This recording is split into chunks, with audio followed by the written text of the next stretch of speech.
Good evening and welcome to Anni News, where we tell it as it is, unfiltered and uncensored. Joining us today is one of my very favorite truth tellers, Anne-Marie Waters.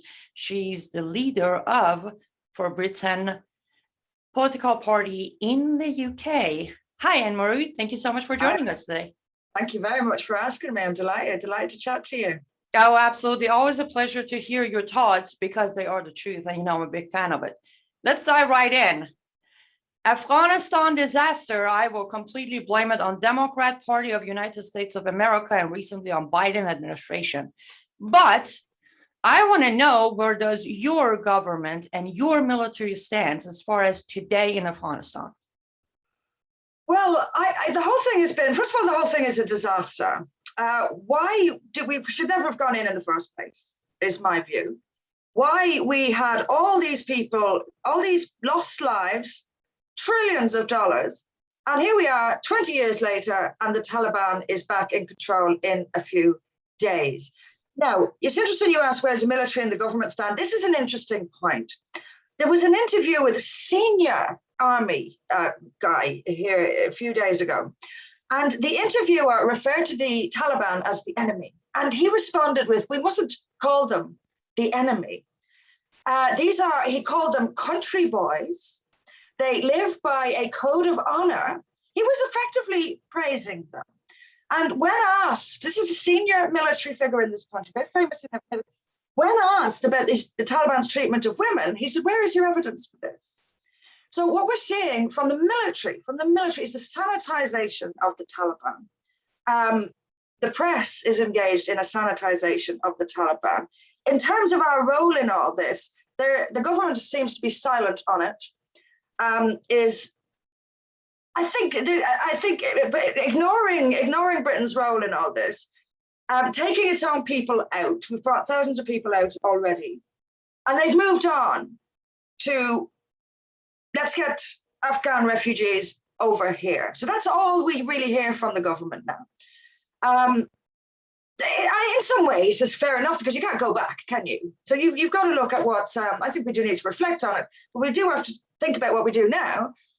What we're doing now is promising to take 20,000 Afghan refugees into the UK. Wait. 20,000? Yes. Yeah. And believe me, that's not a true figure. We will get much, much more than that. Let me ask you this.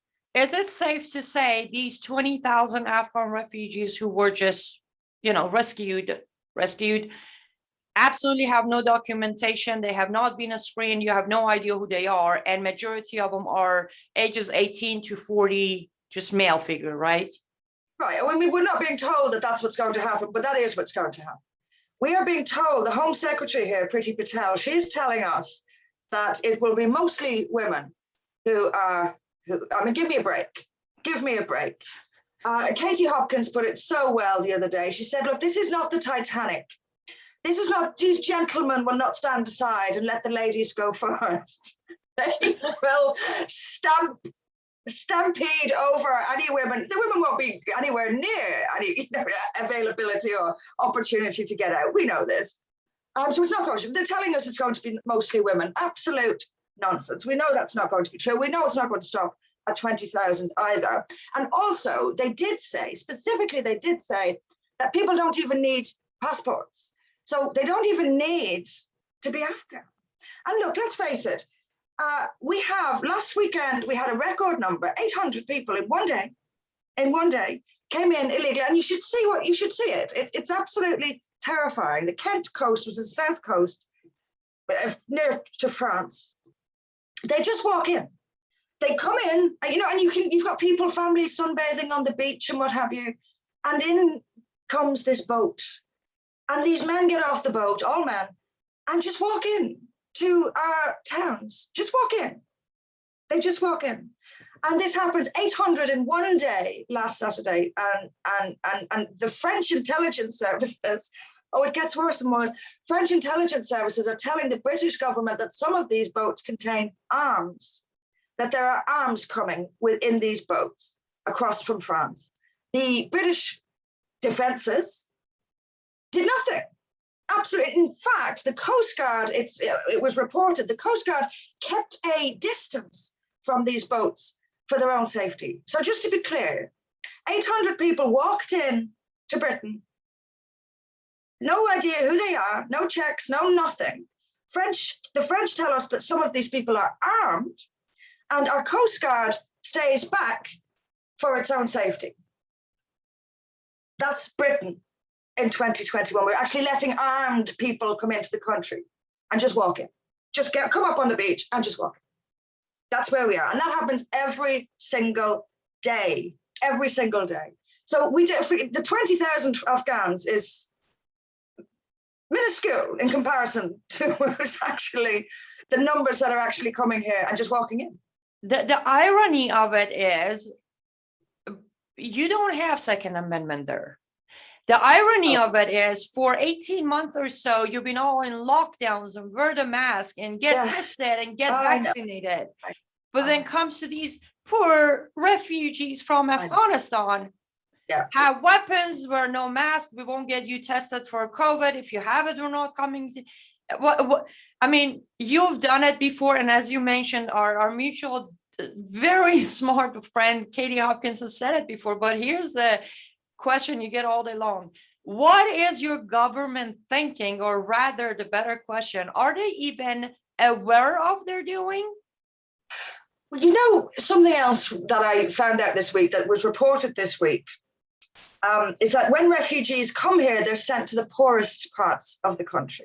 So there's a couple of things going on here. You've got what we call here champagne socialists, which are sort of middle class, professional types, white, usually virtue signalers, right? They live in the leafy suburbs.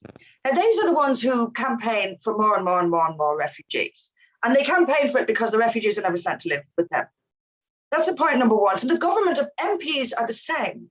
The MPs also live in the nice areas. The MPs don't have to put up with the crime and all the other problems. I mean, the British people now who've been sitting on housing lists for years will be pushed back again. You can't get a doctor's appointment for love nor money in this country since coronavirus started. So all of this doesn't affect the decision makers. It doesn't affect the MPs because they always live in the nicer, more upscale areas. So it's always sent to the poorest areas. So that's one of the reasons why the government doesn't care. The second thing, and this is crucial, the government's not actually dealing in our best interests. It's not representing our best interest. And Western governments throughout, from the US, Canada, Australia, all over Europe, are all acting in uniform. They are acting exactly the same way at exactly the same time. Isn't that absolutely incredible? And opposition parties, same thing. So in all the major democracies in the West, with the recent exception of Donald Trump, they are all singing from the same hymn sheet, government and opposition. Something very strange there. We have lockdown at the same time all over the world. Masks were compulsory, then they weren't, then they were, all of this stuff. So you have to wonder, why is it that Western governments are acting the same way at the same time? It suggests to me that they're not actually in charge at all. They are simply, we elect them, fair enough, which is our own stupid fault, frankly. We elect them, but it doesn't matter who we elect because they don't take their orders from us. They take their orders from above. And by which I mean World Health Organization, United Nations, World Economic Forum, or these big climate change bodies, you know, the ones, they are the ones directing national governments in the West. That's why they're all acting the same way. And it's why they don't give a damn. And to take away our freedoms, you've got coronavirus, you've got this climate change madness, which is coming for us. And every weather event, everything that, whether it's a fire in Australia or a flood, everything is to climate change. Now, these fires and floods have been going on for hundreds of years. Yet all of a sudden, they are caused by you and I driving a car. And we need to be taken out of our cars and all of our freedoms need to be taken away. And we need to, you know, you'll have even climate lockdowns. You're hearing that phrase where we will be restricted in our movements because of climate. Wait. Climate lockdown? What? Please elaborate, because I have no clue what that is. Well, during the coronavirus lockdown, you were hearing a lot about how, you know, pollution had gone down. I want pollution to go down, but pollution and climate change are not the same thing. So you can hear this language coming through, like our cars, for example. They now want electric cars, and the sale and purchase of cars will be heavily regulated. We'll only be allowed to drive certain kinds of cars. The World Economic Forum, for example, you may be familiar with this, is on record as saying by 2030, we will own nothing and be happy. So we are seeing a restriction. This government here is absolutely insane. I mean, they want to cut carbon emissions by 78% by 2030. They're introducing laws such as you won't be able to sell your house. Now, remember, these are conservatives. They're supposed to support a free market. You won't be able to sell your house unless you have a certain kind of boiler in it, a climate change friendly boiler in it. It costs around £25,000 to install this boiler. They're going to regulate, we're not be able to have petrol or diesel cars within 5 years. So this is the kind of restriction on our freedoms that we are seeing coming more and more. And it's in the very, very near future that these restrictions are coming. So we have our freedoms being lost. It's the Great Reset. It is the Great Reset. Coronavirus, climate change, mass migration, all part of the same thing, all designed to destroy the Western world, because we were, until very recently, the freest and the wealthiest people in the world. We must be brought down a peg or two if the global Great Reset is to take place. And if we are to put the working classes in particular back in their box. That's what this is. It's all about the Great Reset, and it has different arms. Mass migration is one of them. I'm certain of it. Wow. And well, while I was preparing for today, I thought I'm going to hear, like, what I read on media, which I should know better. There is nothing much they report, but that is, okay, I'm not the best stand-up, but I do have a spare room here for you waiting, and we doesn't look like you got to stick around for much longer. Just join us over here. Oh, I wish, but I think actually America's going in a similar direction. I mean, I have to tell you. Yes, absolutely. But there are two differences, major differences. One, remember, we're the only country who still holds the First and Second Amendment, which is the reason they are kind of delayed, or we are still a little behind as far as the process of red-green access goes. And secondly, people in America are still a little less used to bending over, bowing, and following orders. We're known as rebels here. So we are going the same direction, but I still think we are far from where we might be hopeless. Don't get me wrong. I mean, Biden administration is absolutely, I have personally recently said that I will say with a straight face, Biden administration is absolutely allied with Islamic terrorists. The proof is right there. Which, on that note, let me ask you this. I read this. I have not been able to confirm, so hopefully you can. I read that one of the Afghan Muslim men who was on a no-fly list to UK have actually made it to UK, and there's nothing they can do about it because there's a undeportable order for Afghan refugees who are making it to Europe. Is there any truth into that? Yeah, and you know what they said about it? As well, it shows that the no-fly list works. I mean, we know who he is.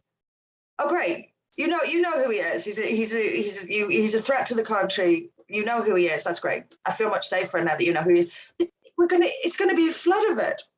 And you're talking about the First and Second Amendment. I so wish we had anything like that here. Our free speech is gone. You know this. It's gone. And not just, if you're not outright arrested, you are demonized. Your life can be destroyed by the press, for example.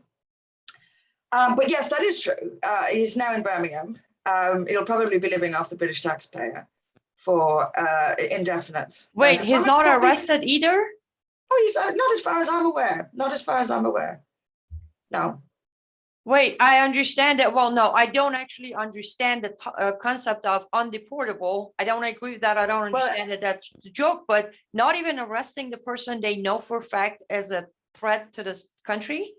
We have 3,000 jihadis under constant surveillance, and they reckon about 20,000 they can't They won't have the resources to put them under constant surveillance. A lot of these people will not be British citizens who have no duty to them whatsoever, and they're still here. They're still here. I mean, we know, we get rapists and terror threat, they go on trial all the time, and they're still here. There's no, I mean, deporting from this country, are you kidding me? Not a chance. And we've got no ability to speak, speaking out against it will either, you can get your life destroyed. The left wing, how it bullies and destroys people simply for speaking. But we don't, the Second Amendment is just as important. We don't have any ability to defend ourselves. None. We rely on the police to defend us, to keep us safe. It's the police we need keeping safe from some of the time. And the police who openly got on their knees to Black Lives Matter. You must have seen that humiliating spectacle of London's police getting down on their knees to Black Lives Matter. When they tore down the statue of Edward Colston in Bristol, the police did nothing. So this is criminal damage. It's a criminal offence. Nothing. And that's who we rely on to keep us safe. I don't think, you mentioned not being hopeless in America, and I don't feel hopeless either. I think it's so absurd that at some point, and at some point soon, a backlash has to come. It has to, because we're in the realm of absolute absurdity now. Since the coronavirus pandemic started, hundreds of thousands of people, elderly people, lives were put at risk. The healthcare system has completely collapsed, and I do mean that. It's like a third world system now. People homelessness has skyrocketed, small business has been destroyed. They're going to raise taxes in order to pay for the COVID bill. Something at some point is going to break. It has to. And I still do believe in that British spirit of old is still in there somewhere. It's still in there somewhere. We just have to bring it out. We have to bring it out. And I'm almost encouraged when I see how far they are pushing us, that it has to bring about a backlash. It has to. So I'm hopeful for that. I am glad to hear that. And I'm gonna be the Debbie Downer. You can understand where I come from. Everybody waited for that backlash and it never happened. 1979 came around. They invaded the motherland, gone 43 years later. My government of my motherland, or regime of motherland, is the biggest financier of Islamic terror everywhere. So on that note, because I'm a little, I guess, not too positive or optimistic about everything going on, if they haven't yet, Anne-Marie, when do you think enough will be enough for people to stand up and say no? And I mean literally say no, not just. The when is a question I can't really answer, and I don't know what it's going to take either. I mean, it seems to be there are incremental things. The killing of children in Manchester at that concert brought a lot of people. For example, a lot of people joined our party after that happened. But the reaction of the political and media elite was, "Don't look back in anger," and it was just, let's move on. We were moved on from Manchester after a few days. That did bring a lot of people out of the closet. The current illegal immigration issue is bringing a lot of people out. Look, you've got to hold on to hope, Annie, and I understand what you're saying, but you've got to hold on to hope. If we can't instill hope in people, then we may as well just lie down and take it. No. Anne-Marie, me, you, and the rest of counter-jihad movement people, we just don't have it in us to just lay down and take it. I might sound a little down and negative about it, but no, there is no giving in. There is no giving up, because that's what they're hoping for.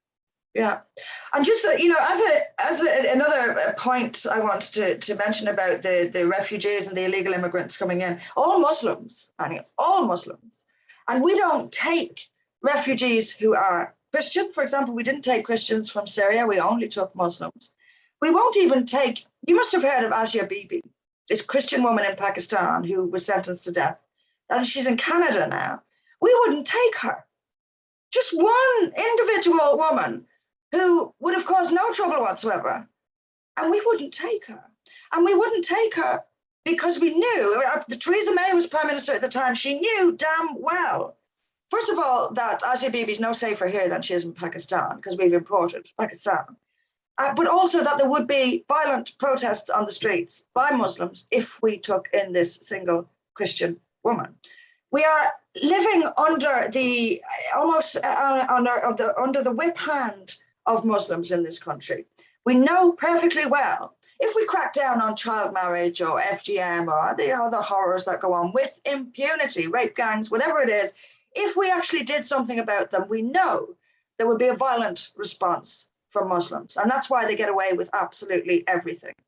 And that's why we didn't take Asia Bibi. This is why we don't take Christians from Syria. This is why we only take Muslims, and the arms are open to every Muslim society in the world.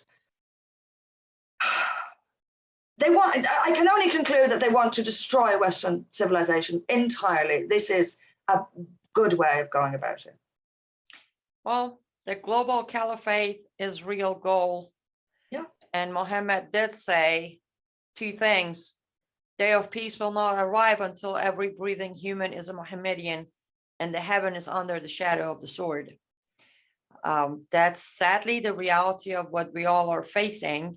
One more question for you, because as you said, I have followed it. When I was in UK, I witnessed it.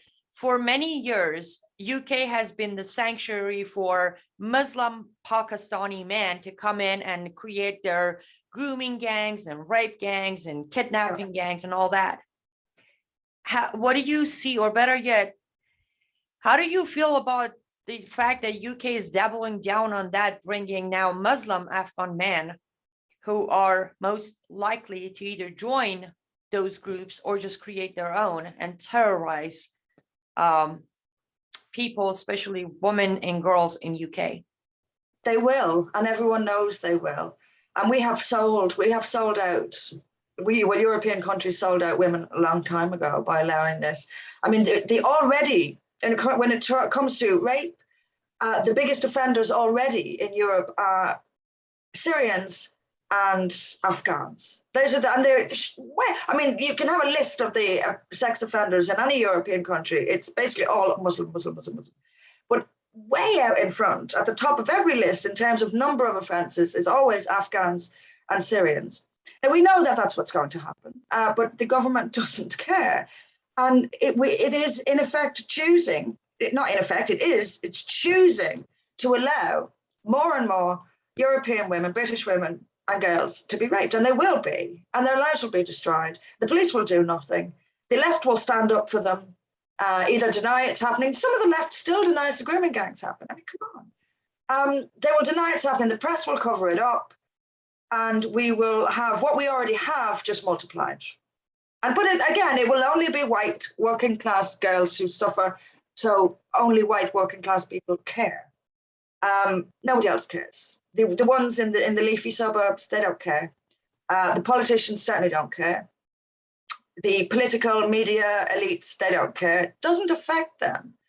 It's only the poorest in the country who will suffer, just as it has been for the last few decades.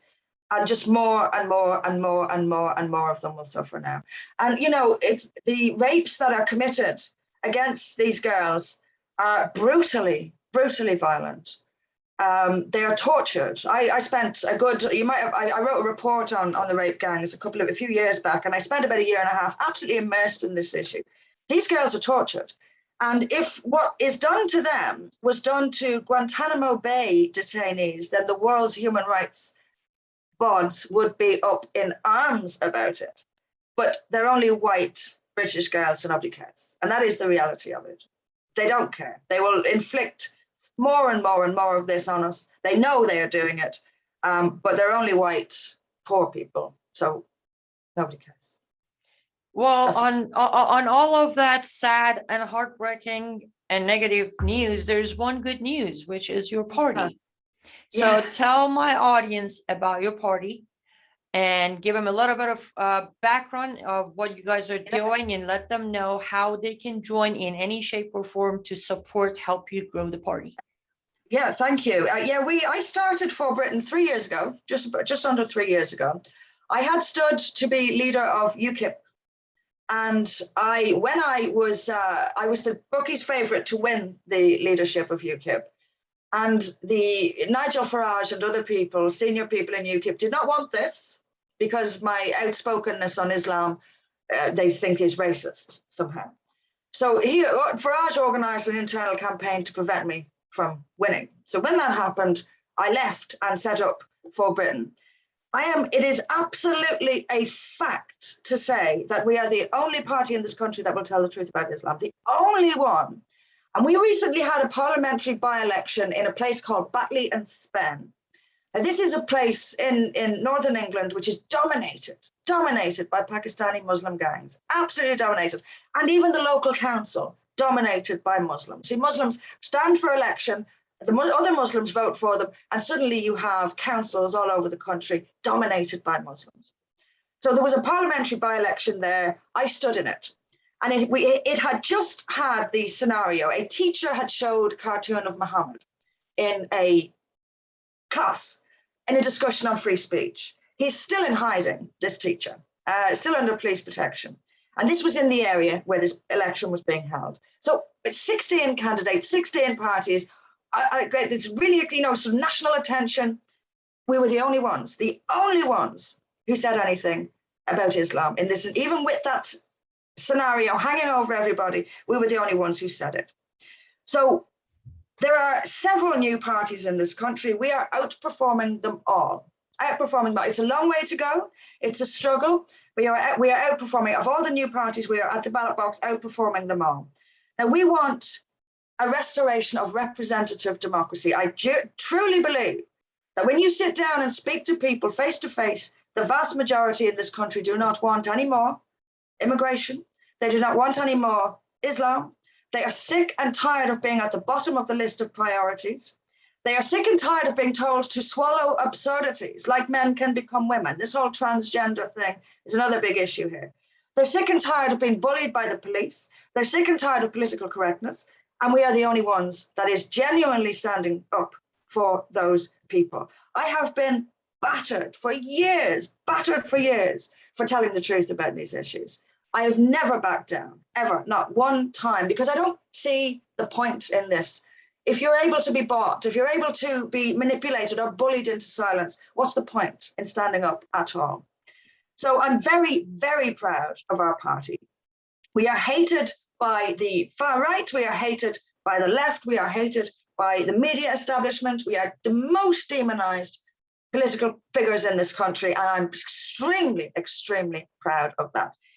If you look on our Wikipedia page, we are portrayed as everything from idiots to monsters. To really find out who we are, forbritain.uk. Watch our videos, watch what I have to say. We have an international membership as well, so people from around the world can join. And I can tell you that people from countries all over the world, we've even got members in Saudi Arabia, we've got members from Iran, we've got members from all over the Muslim world who are encouraged by someone in the West, particularly Britain, which is so browbeaten, telling the truth about this toxic religion. So we have support all over the world. We have a long way to go before we do have some elected people, but we do have a long way to go. But I can only hope, I have to hope, that eventually there will be a political backlash, and we intend to be the party that leads that political backlash against the insanity that we're in. So people, if people could go to forbritain.uk, not Wikipedia, not the press, directly to us and see what we have to say, and any support people can offer, we would be extremely, extremely grateful for. But we're completely unique, and I'm very, very, very proud of us. Very. Well, thanks for that information. And I want to address a few things you mentioned. Nigel is, I think, how you pronounce his name. This one goes directly to you, Nigel. As an ex-Muslim, I can guarantee you Islam is not a race, so anyone who speaks out against the cult and ideology of Islam cannot be considered racist. Now, being cowardice, on the other hand, that is written all over your face. As far as you, Anne-Marie, I don't care who hates you and your party, but I can guarantee you I know many, many people, including myself, will love you for what you do. And we love the idea of your party, hopefully one day saving UK and bringing back the cheers and the happiness and the giggle and the tea time, where I will join you myself personally for that tea. You're always welcome for a cup of tea. Absolutely. I Always. did enjoy all the cup of teas I could get when I was there. And that's the thing. I want everybody to understand this isn't just about London, Manchester, UK, or France. No, this is a global issue. I have not been able to go back to UK since 2011, simply because I'm a troublemaker who says Islam is not a religion of peace. We are being isolated outside of each country, so we can't even unite and do the right thing. So my fellow Americans who are watching this video, please make sure to go to Anne-Marie's website and put all of your support, however it could be, behind her, because as I said, this is a global issue. This is human society versus Islamic global caliphate. Anne-Marie, give us your website one more time, please. www.forbritain.uk. forbritain.uk. Check it out. And Anne-Marie, thank you so much. This was absolutely an honor to have you on. And I hope I get to have the privilege to have you back on to give us more updates. Certainly, anytime, anytime. Thank you, Annie. I really appreciate it. Absolutely. And to my lovely audience, make sure to share this video far and wide. Everybody needs to know what's happening. Doesn't matter where you are, doesn't matter who you are. We all need to be informed because this is an info war. With that being said, stay safe and goodbye.